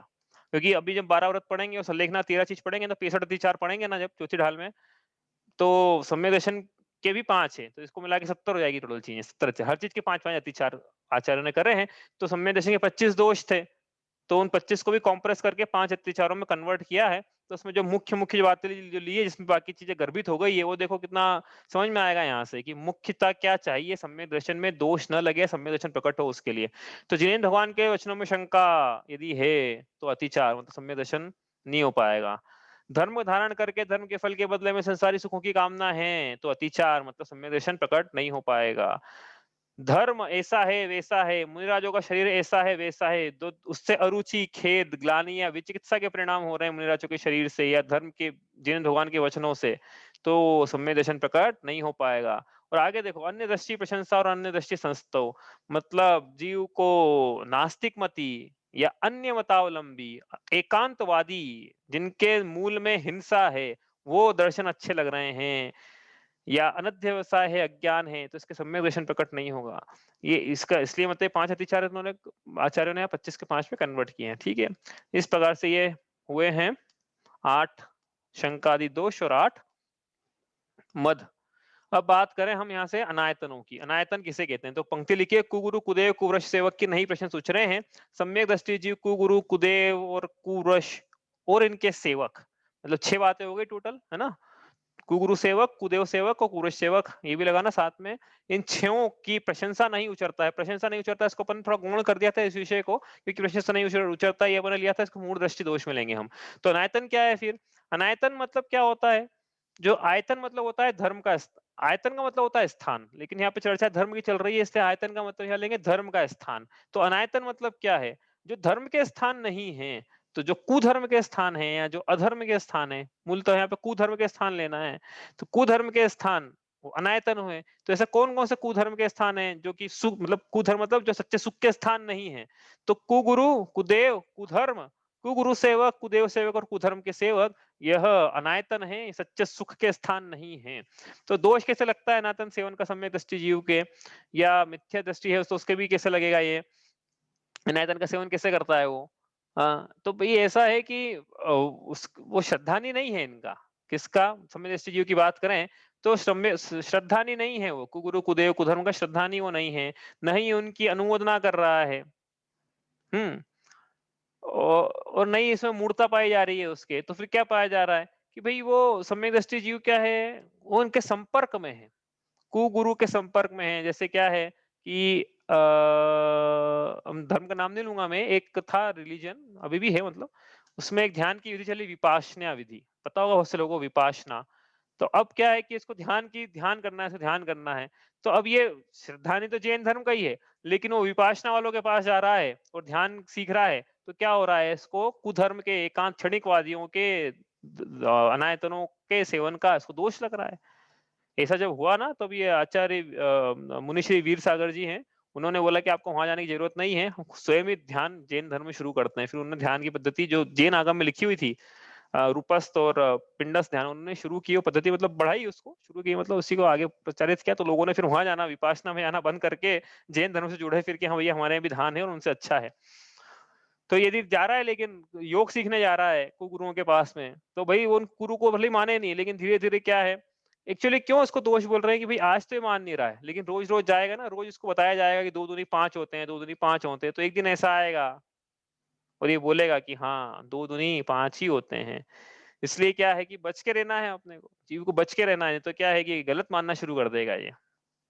इसलिए इसको सेवन अनायतन सेवन का दोष है। इसलिए कुगुरु की बात हुई, ऐसी कुदेव की बात करी कि भाई रागी देवों के पास नहीं जाता है, उनके संपर्क में नहीं रहता है, उनके स्थानों पे नहीं जाता है। ऐसी ऐसा मंदिर जहाँ पे सरागी देव पूजे जाते हैं, उन मंदिरों के पास से भी नहीं निकलना चाहता है ये।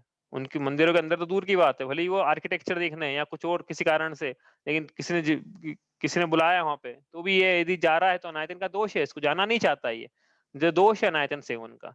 भी आज जा रहा है, कल को देखेगा अरे हाँ अनुमोदना कहीं हुई भी ना रहेगी नहीं फिर इससे, कि हाँ कितनी अच्छी मूर्ति है इनकी, देखो कितना अच्छा श्रृंगार है, ऐसा है वैसा है, श्रृंगार की अनुमोदना हो गई, मतलब सीधी सी बात है।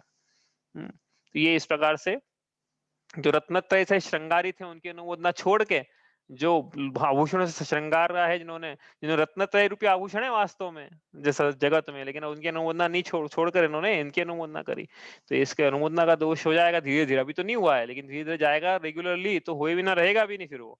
और फिर क्या, कुधर्म, कुधर्म की मतलब ऐसी प्रवृत्तियों की जो लोक में चल रही है जिस धर्म के नाम पर, हाँ उसको उस वहां पे जाके, हाँ जैसे होली चिता जल रही है, होलिका दहन मतलब क्या, चिता जल रही है किसी की, वहां जाके खड़े ही हो गए, चलो ठंड का टाइम है, ठंड फागुन का टाइम है मतलब तो हाथ अपन सेक लें थोड़े से, भले वो हाथ सेकने क्या, लेकिन वो धर्म क्या है, धीरे धीरे वो अच्छी लगने लगती चीजें कि चलो हम भी कल से बड़गुल्ले बनाएंगे गोबर के, हम भी कल से ये करेंगे, हम भी कल से वो करेंगे, हम भी पटाखे जलाएंगे, हम भी ये करेंगे, पतंग उड़ाएंगे। इस प्रकार से वो धीरे धीरे धीरे धीरे क्या है, फिर उसी में हो जाता है फिर वो। इसलिए बोल रहे हैं कि भैया ये स्टार्टिंग पॉइंट है, एंट्री पॉइंट है, इससे इससे बचना है।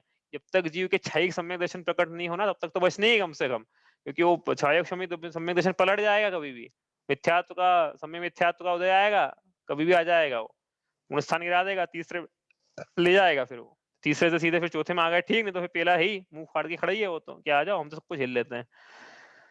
तो ये इस प्रकार से कुगुरु, कुदेव, कुधर्म की और उनके सेवकों से ही बच के रहता है, उनके साथ भी ज्यादा संपर्क में, खासकर प्रोफेशनल संबंधों को छोड़ के बाकी कुछ और दूसरी चर्चा करना नहीं चाहता है कि भैया तुमने क्या बनाया आज खाने में, तुम कहाँ गए थे घूमने के लिए, तुमने क्या पहना, तुमने तुम्हारा त्योहार आज किस प्रकार से बनाया। हाँ तो ये इस प्रकार से चर्चा का विषय ही नहीं, अपने को क्या करना। आप और ज्यादा पूछेंगे तो हमको अच्छे लगने लगेंगे कि हाँ यार ओणम तो वाकई में ऐसे ही मनाना चाहिए, ओणम कितना अच्छा त्योहार है आपका, फूल सजाते हो आप, कितनी अच्छी गुड़ी पड़वा बनाते हो, गुड़िया सजाते हो। तो ये क्या है, ये सब धीरे धीरे जीव की प्रवृत्ति उस ओर, वही ऐसा है कि जैन धर्म की अनुमोदना का फल है। यदि कोई व्यक्ति जिनेंद्र भगवान की मुद्रा को नमस्कार करता है, मुद्रा जो कि आहार की अनुमोदना करता है, तो उसका फल है। तो वैसे ही कुगुरु कुदेव कुरश की अनुमोदना करेगा तो उसका भी बुरा ही फल आएगा ना फिर। तो मिथ्यात्व ही फल आएगा उसका, तो अनुमोदना और क्या, अभी तो अनुमोदना कर नहीं रहा है, लेकिन धीरे-धीरे अनुमोदना हो ही जाएगी वो तो। वो बच बच ऐसा नहीं कि बचे हुए रहेगा कि नहीं हम तो अनुमोदना नहीं करेंगे, हम तो उल्टा बुरा ही करेंगे क्या फिर? तो क्या मध्यस्थ के भाव बनाए रखना आसान है क्या इतना? जाओ ही मत ना भाई ऐसी जगह जहाँ पे कालिख लगने का डर हो, अपने सम्यक रूपी परिणामों में मिथ्यात्व की कालिमा चढ़ जाए ऐसा डर हो, वहाँ जाने से मतलब क्या? कौन अपने अपने ज्ञान धन को लुटाने जाएगा वहां पे कि लूट लो। हाँ हम तो संभाल नहीं सकते हैं, हम तो संभाल ज्यादा पाएंगे नहीं, तो लुटवाने क्यों जा रहे हो फिर, ऐसा ये बात है मतलब यहाँ पे। ठीक है, तो अनायतन इस प्रकार से हैं, 6 प्रकार के अनायतन। आगे यहाँ पे लिखा है, अब 3 मूर्ताओं का प्रसंग है यहाँ पे। जिन मुनि जिन श्रुत बिन कुगुरादिक तिन्हें न नमन करे हैं, सम्यक दृष्टि जीव जिनेन्द्र सम्यक दृष्टि जीव जिनेन्द्र भगवान, जिनेन्द्र मुनि और जिनवाणी। जिनेन्द्र मुनि मतलब जिन मुनि, हाँ, निर्गंत दिगंबर मुनि और जिनवाणी, इसके अलावा अन्य कुगुरु आदि को नमन नहीं करता, ऐसा यहाँ पे लिखा है। यहाँ से हमने निकाला था, प्रसंग निकाला था। देखो भाव, पंडित जी के भाव हमको समझना है, तो वो क्या लिखना चाहते हैं। हाँ, आप बोलोगे कि एग्जैक्ट मतलब तुम निकल नहीं रहा है, ऊपर प्रश्न सोच रहे ऐसा लिखा है, नीचे नमन नहीं करे ऐसा लिखा है, तो आप तो कुछ और ही बता रहे हो। तो अपने को 25 दोषों की चर्चा करनी है यहाँ पे, हाँ, जिसे अन्य ग्रंथों में मिलती है। इसलिए पंडित जी के जो भाव हैं, हम भाव से अर्थ कर रहे हैं। ये शायद एक दो ही पंक्ति ऐसी छड़ाला में जहाँ भाव से अर्थ होंगे। तो वहां पे चर्चा कर रहे हैं क्या, कि क्या कहना चाह रहे हैं यहाँ पे दौलत राम जी की सम्यक दृष्टि जीव के जीवन में 3 मूर्ताएं नहीं पाई जाती। मूर्ता किसे कहते हैं, प्रश्न ये उठा। मूर्ता का मतलब है मूर्खता। मूर्खता मतलब कि लोग जैसे प्रवृत्तियां चल रही है लोक में, कुछ भी चल रहा है, तो ये जीव बिना विचारे उस प्रवृत्ति को करने लग जाए। ये थोड़ा सा भी विचार कर ले तो वो नहीं करेगा, वहां नहीं जाएगा, वैसी प्रवृत्ति नहीं करेगा, लेकिन ये विचार ही करना नहीं चाहता है। सब कर रहे हैं मतलब सही है, अच्छा ऐसा होता है, हमको पता ही नहीं था, ऐसा करने से ऐसा हो जाता, हमको तो पता ही नहीं, हमको तो किसी ने बताया ही नहीं, हमारे माँ बाप ने ऐसे बताया ही नहीं हमको, तो मतलब क्या है, आपने बताया अच्छा करा, एहसान है भैया आपका। ऐसी प्रवृत्ति जिनवाणी में तो लिखा ही नहीं कहीं ऐसा, अच्छा आपने बता दिया, हमको तो पता ही नहीं पड़ता नहीं तो ऐसी इसकी प्रवृत्ति है, लेकिन थोड़ा विवेक तो लगा भाई कि ऐसा करने से ऐसा हो जाएगा क्या। मटकी लेने जाता है ना जब जीव, ली होगी सबने मटकी, तो डंडी रहती है, डंडी ठोक ठोक के ढन ढन ढन ढन ढन, तो आवाज आ रही कि नहीं आ रही है, ऐसा है कि नहीं, 50 चीजें, पानी ठंडा रहेगा कि नहीं रहेगा, कौन सी मिट्टी की बनी है, कब तक रहेगा ठंडा, कितना इसमें पोर्स कितने हैं, क्या है, सब लाल चाहिए, काली चाहिए, पेंदा ऐसा चाहिए, सब मटकी में, तो पूरी दुनिया की जितनी भी है ना समझदारी मटकी खरीदने में लगा देगा। लेकिन जब धर्म की बात आएगी, जब इसकी बात आएगी, कौन गुरु सच्चे हैं, जब लोक की प्रवृत्ति की बात आएगी, तो बिना विचार करे कुछ भी अपना श्रद्धा श्रद्धा अपना जो सर है, ये सड़े हुए नारियल के समान कहीं भी फोड़ने को तैयार है, कहीं भी झुकाने को तैयार है, कहीं भी जगह झुका देंगे हम, तो आप बता दो बस हमको, आप तो हमको ये बता दो कि 2 पैसे एक्स्ट्रा कैसे कमाए जाते हैं, आप जो बोलो हम करने को तैयार है। ऐसी इसकी प्रवृत्ति है। और ऐसा नहीं कि भैया अनपढ़ लोगों की बात चल रही है, अच्छे अच्छे कॉलेज से एमबीए करे हुए लोग, उनको देखा है मैंने, मेरे को बड़ा आश्चर्य होता है कि भाई तू कैसी बात कर रहा है ये क्या मतलब, क्या चल क्या रहा है ये चल रहा है, तो सोचने को तैयार नहीं है, सोचने को कोई सोच ले तो भैया फिर उनको ऐसा लगता है कि फिर हमारे कमाई के साधन कम हो जाएंगे, तो हमको जा ही क्या रहा है हमारा, कर लेते हैं हम एक बार जा क्या रहा है हमारा। अरे भैया श्रद्धान जा रहा है तुम्हारा, ज्ञान जा रहा है, चारित्र जा रहा है, मूर्ख बन रहे हो तुम, समय जा रहा है। ठीक है, ये सब चीजें जा रही है, समय तो सबसे बड़ा धन है ना मनुष्य जीवन का। तो क्या कहना चाह रहे हैं यहाँ पे कि 3 प्रकार की मूर्ताएं नहीं पाई जाती है। क्या लिखा, मूर्ता किसी भी प्रकार के लाभ की इच्छा से निर्विचार होकर कोई भी प्रवृत्ति करना, वो मूर्ता है।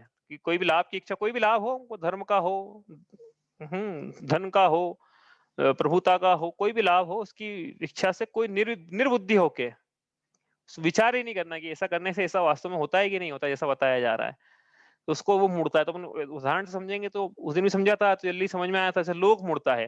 तो लोक मुड़ता मतलब क्या, कि लोक में चल रही प्रवृत्ति को बिना विचारे करना। तो लोक में प्रवृत्तियां कैसे चलती है और क्या जीव विचार बिना विचारे कैसे करता है, तो अपने बड़ी लंबी लिस्ट बनाई थी, बिल्कुल भी पढ़ने वाले नहीं है, लेकिन इसमें जो प्रमुख लोक मूर्ता चली जाती है, दूसरे धर्मों का आधार लें हम लोग, तो गंगा में स्नान करने से पाप धुल जाते हैं, ये इस प्रकार की लोक मूर्ता है। पर्वत से गिरना से हम मोक्ष हो जाएगा, इस प्रकार की मूर्ता पाई जा रही है।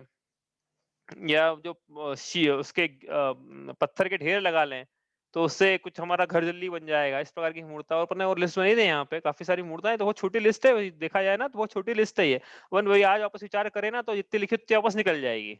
ऐसी वैसी मतलब मैंने बाद में सोचा तो मेरे बाद में कितना बहुत और ख्याल में आने लगी कि हाँ, ये भी है, कितनी मूर्ताएँ पाई जाती है जीवन में कि ऐसा करने से जैसे आज ही मुझे याद आया एक मूर्ता कि वो आँख का बाल निकल जाए, आँख का बाल निकल के यहाँ पे मेक ए विश, यहाँ रखा हूँ आँख का बाल, पलक मतलब और फूँक मारो, मेक ए विश, टूटता हुआ तारा देख के मेक ए विश, ये सब लोक मूर्ताएँ हैं। आगे चले अपन तो ये सब बचना है मतलब। सम्यक दृष्टि जीव के जीवन में इसी प्रकार की छोटी-सी अब थोड़ा ही दिमाग लगा लो कि आँख का बाल यहाँ रखे, फूँक मारे, उससे क्या हमारी चीज़ें विश जो है वो सफल हो जाएगी। हाँ, तो बढ़िया है सारी सभी लोग यही करते रहे। और फिर एक ने विश ऐसी माँगी, दूसरे ने उसके अपोज़िट माँग ली। एक ने माँगी आज बारिश नहीं हो, दूसरे ने माँग ली कि आज बारिश हो। तो फिर वो लोग ये बोलते हैं जिसका कर्म बलवान होगा, वो जीतेगा। तो हम भी तो यही बोल रहे हैं हमें जिसका कर्म बलवान होगा। तो ये मेक ए विश वाली बात कहाँ से आ गई फिर? तो कब और भगवान करता कैसे हुए फिर? हाँ, जिसका कर्म बलवान है, भगवान को करता कैसे बोला फिर आपने? ये देखो बड़ा सिस्टमैटिक है जैन धर्म, आप थोड़ा विचार करना है इसके बारे में। इसलिए भगवान पे कर्तृत्ववाद लगाने की ज़रूरत नहीं है, सब कर्मों से हो रहा है काम। ठीक है, अब आगे चलें हम, तो ये हुई क्या? लोक मूर्ता की बात। अब इसके बाद देव मूर्ता। देव मूर्ता क्या है? कि वही लाभ की इच्छा से रागी देवों की पूजा करना, निर्विचार होके। रागी देव मतलब क्या कोई भी लगा लेना भाई, इसमें कोई भी रागी हो। कोई भी हो। हाँ, ऐसा नहीं कि भई हम इनके इनके बारे में बोल इनके बारे में भई वीतरागता ही सार है बोला अभी मंगलाचरण में, तो सरागता आसार हुई। लेकिन सरागी देवता की पूजा करें और फिर ऐसा माँगे और कुछ भी बना ले भई ये मुंबा देवी, ये खुम्बा देवी, ये खिड़की देवी, कुछ भी नाम रखने में क्या है? आप लॉन्च कर सकते हो और कुछ भी बना लो, पत्थर को पोत दो, बोलना ये फलाना जी है। बस लोग आ जाएँगे और लाइन लग जाएगी। तो ये सब मूर्ता थोड़ा विचार तो करे जो कि क्या चल क्या रहा है जीवन में, क्या करना चाह रहे हो भई? ऐसा करने से हो जाता है क्या? और वो जो भी है मान लो वास्तव में कोई देव है व्यंतर वैसे जैसे मणिभद्र, वास्तव में है वो। पद्मावती वास्तव में उनका अस्तित्व है, मतलब आधे से ज़्यादा तो अस्तित्व ही नहीं है, लेकिन इनका तो फिर भी है चलो। तो क्या ये तुम्हारे असिस्टेंट है कि भई तुम जाएँगे जाएँगे हम और फिर ये एंट्री करेंगे कि हाँ भैया आज ये आया, चलो अब इसने ये माँगा है, अब कैसे मैं इसकी अरेंजमेंट करूँ? वो इतना विचार करेंगे कि अपने भोगों को भोगेंगे वो। ये थोड़ा विचार तो करे जी और यदि वही कर्ता हो जाते हैं तो फिर वीतरागता की जरूरत ही नहीं, फिर तो सरागता सार हो जाती है ना कि फिर सरागता की उपासना करने से कार्य की सिद्धि हो जाती है, इसका मतलब ये हो जाता फिर तो वीतरागियों को कौन पूछता फिर। लेकिन ये सरागी देव तो स्वयं समोषण में भगवान के चरणों में खड़े हैं, मतलब अपने काम करवाने के लिए ये सरागी देव, हाँ मानभद्र, धरणेन्द्र, पद्मावती, ये अपने काम की सिद्धि करवाने के लिए तीर्थंकर के समोषण में आ रहे हैं कि भाई हमारे कामों की सिद्धि हो जाए और हम अपने काम की सिद्धि करवाने के लिए इनके पास जाएँ, तो कैसी बात है, विपरीतता नहीं हुई? तो हम सीधे चले जाए ना फिर भगवान के पास ही डायरेक्ट ही, अर्जी लगाने के लिए। होता वही है, सीधे ही लगती है, कोई कोई इनके बीच में कोई मेडिएटर थोड़ी है ये। लेकिन ये जीव क्या इस प्रकार से उपासना कर रहा है, राग द्वेष के रागी द्वेषी देवताओं की उपासना कर रहा है, रोप्स लिप्स आशावान रागत द्वेष मलीमसा देवता यदुपासित देव मुड़ मुच्यते, ऐसा आपने पढ़ा था कि वर की इच्छा से आशावान होकर रागी देवताओं की उपासना करना ये देव मूर्ता कहा जाता है, ऐसा आचार्य समंतभद्र ने स्पष्ट लिखा है रत्नगण शावकाचार्य जी में। वहाँ रागी देवता लिखा है, वहाँ ऐसा नहीं लिखा है किसी का नाम नहीं लिखा है, जो भी रागी है, जो कि देव नहीं सच्चा देव, जो सच्चे देव का लक्षण में पहले ही दिया था कि जो वीतरागी की सर्वज्ञ हितोपदेशी हुए सच्चे देव है, तो इसका मतलब फिर सब सरागी देव सच्चे देव नहीं हुए, इसके कर्ता नहीं हुए, लेकिन जीव जा रहा है, विचार ही नहीं कर रहा है थोड़ा सा भी। लोगों के देखा देख कि अच्छा वो बाबा भी होते हैं, जो टीले वाला बाबा कुछ होते हैं क्या, हमको ले चलो वहां पे, वो बाबा कुछ होते हैं क्या, ये क्या चल क्या रहा है भाई, थोड़ा विचार तो करो। आगे चलें यहाँ से, आगे आखिरी जो दोष बचा है वो है क्या, पाखंड मूर्ता, गुरु मूर्ता। गुरु मूर्ता मतलब क्या कि लोक में जो गुरु चल रहे हैं उनके वचनों में आदर पूर्वक प्रवृत्ति करना लाभ की इच्छा से गुरु मूर्ता है। मतलब कुगुरु के वचनों में आदर पूर्वक प्रवृत्ति करना, उनको धर्म के मामले में आगे रख के उनके वचनों पे अनुसरण अनुकरण करना, यह गुरु मूर्ता है। तो ये जरूरी नहीं है कि भाई कोई बोले कि हम तो किसी गुरु को मानते ही नहीं, ऐसा नहीं है भाई। अब मैं उस दिन भी समझा था कि जीव क्या है, अनजाने अनजाने में किसी को भी अपना गुरु मान लेता है। उदाहरण के लिए कोई पड़ोसी है, बड़ी गाड़ी लेकर आया, तो ये जीव उसको अपना गुरु मान लेगा कि अरे कैसे मान लेगा गुरु कि भाई वो बड़ी गाड़ी लाया ना, मतलब बड़ी गाड़ी लाना अच्छी बात है, मेरी गाड़ी उससे ही बड़ी होगी या इक्विवेलेंट तो होगी होगी। उसने ऐसा किया, वहां गया घूमने के लिए, तो फोटो आ गए उसके, मतलब वहां जाना चाहिए, वो गुरु हो गया अपना फिर। तो ये विचार तो करें भाई किसको अपन गुरु बना रहे हैं, जो परिग्रह में फंसे हुए हैं, जो विषयों में आसक्त हैं, जिनको नमोकार मंत्र का जैनी है, भले ही भले नमोकार मंत्र का अर्थ नहीं पता है जिनको, वो अपने गुरु कैसे हो सकते हैं? अपना सच्चे गुरु तो कौन है? जो कि विषयों की आशाओं से अतीत हैं, जो कि सभी प्रकार के आरंभ और परिग्रहों से मुक्त हैं, ऐसे गुरु ही प्रशंसा के योग्य हैं। ऐसे गुरु को हम सबका नमोस्तु, बारंबार नमोस्तु। इस प्रकार से ये छड़ाला के हमने 25 दोष पढ़े। आपको कोई प्रश्न हो तो आप पूछिए, वरना आप कल क्या है इसकी महिमा करेंगे और परसों जो है इसका जो सेकंड क्वेश्चन पेपर था ओपन बुक का वो हम डिस्कस करेंगे। कोई प्रश्न किसी का? वो मद मद के बारे में मेरे दिमाग में बार-बार छड़ाला की पंक्ति है, वो उसकी भक्तामर की पंक्ति आती है, मद की छकी अमर ललनाए। तो इसका क्या मतलब हुआ? अब बता पाएँगे? नहीं, इसका मतलब तो मैं नहीं बता पाऊँगा, वो देखना पड़ेगा। मुझे याद नहीं, ख्याल नहीं है। ठीक। अभी जो हमने पढ़ा उसमें से या आप एक्चुअली हमने आपसे मैंने आपसे बोला भी था कि आप को कुछ पूछना हो एक्स्ट्रा तो आप मुझे मैसेज कर देना, लेकिन जो पूछना है ना वो छह डाला में से भई जो हमने पढ़ा है उसमें से आप बताओ कि जो छह डाला में से तीनों ढालों में से कुछ आपको नहीं समझ में आया, विशेषकर तीसरी ढाल में से कि ये विषय रह गया है, वो एग्ज़ाम में भी आ सकता है, इम्पोर्टेंट है या यूँ भी इम्पोर्टेंट है इन जनरल, तो आप छह डालों में से कोई भी हो तो आप मुझे पूछ लेना। तो हमको समय मिलेगा आज या कल में तो उसको अपन विषय को ले लेंगे, नहीं मिलेगा तो अलग से ले लेंगे जो छड़ा रिलेवेंट रहा तो कि आपको ये समझ में नहीं आया उदाहरण के लिए तो ले लेंगे उसको। ठीक है, चलो इतना ही करते हैं आज। सहजानंदी शुद्ध स्वरूपी अविनाशी में आत्म स्वरूप ज्ञानानंदी पूर्ण निराकुल सदा प्रकाशित मेरा रूप देह मरे पर मैं नहीं मरता अजर अमर हूँ आत्म स्वरूप सहजानंदी शुद्ध स्वरूपी अविनाशी में आत्म स्वरूप